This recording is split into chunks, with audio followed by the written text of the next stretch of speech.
এই ভিডিওটি সম্পূর্ণ দেখুন এবং যদি শিক্ষাটুকু গ্রহণ করতে পারেন তাহলে আপনি জিততে পারবেন এবং সুন্দর জীবন গড়তে পারবেন 100% গ্যারান্টি। অপরের ভুল থেকে নিজে শিক্ষা নাও, কারণ সবকিছু নিজের উপর প্রয়োগ করে শিখতে চাইলে তোমার আয়ু কম পড়বে। কোনো ব্যক্তির খুব বেশি সহজ সরল হওয়া উচিত নয়, কারণ সোজা গাছ এবং সোজা মানুষদের প্রথমে কাটা হয়।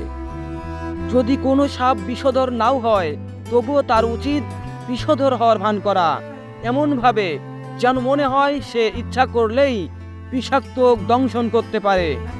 একইভাবে দুর্বল পুরুষদেরও সবসময় নিজেদের দুর্বলতাগুলি লুকিয়ে রাখা উচিত, যেন অপরে তার আভাস মাত্র না পায়। প্রত্যেক মিত্রতার পেছনে কোনো না কোনো স্বার্থ অবশ্যই থাকে, এটা একটা কটু সত্য। কোনো কাজ শুরু করার আগে সর্বদা নিজেকে এই 3টি প্রশ্ন করবে: আমি এটা কেন করতে চলেছি? এর পরিণাম কি হতে পারে? আমার সফলতার সম্ভাবনা কতটা? যদি ওই প্রশ্নগুলির সন্তোষজনক উত্তর পেয়ে যাও তবেই কাজ শুরু করো।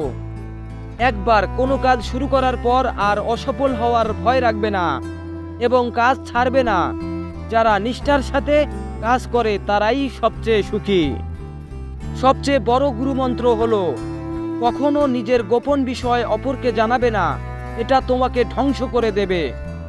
কোনো কাজ কালের জন্য ফেলে রাখা উচিত নয়, পরের মুহূর্তেই কি ঘটতে চলেছে তা কে বলতে পারে। যা ঘটে গিয়েছে তা ঘটে গিয়েছে, যে সময় অতীত হয়েছে সেটা নিয়ে ভেবে অনুশোচনা করে সময় নষ্ট করা অর্থহীন। যদি তোমার দ্বারা কোনো ত্রুটি হয়ে থাকে তবে তা থেকে শিক্ষা নিয়ে বর্তমানকে শ্রেষ্ঠ করার চেষ্টা করা উচিত, যাতে ভবিষ্যৎকে সুরক্ষিত রাখা যায়।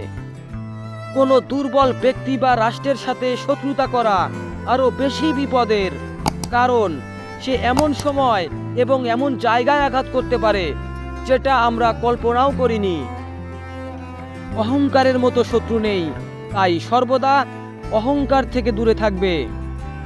একটি দোষ অনেক গুণকে গ্রাস করে। ইন্দ্রিয়গুলোকে নিজের নিয়ন্ত্রণে রাখো। যে ইন্দ্রিয়র অধীন তার চতুরঙ্গ সেনা থাকলেও সে বিনষ্ট হয়। সর্বদা চুপচাপ এবং গুপ্তরূপে কাজ করা উচিত। যে ব্যক্তি নিশ্চিতকে ছেড়ে অনিশ্চিতের দিকে ধাবিত হয় তার উভয় নষ্ট হয়। ভয়কে কেবল ততক্ষণ ভয় করো যতক্ষণ সেটা তোমার থেকে দূরে আছে। তোমার প্রতিবন্ধকতাকে তোমারই পক্ষে কাজে লাগাও।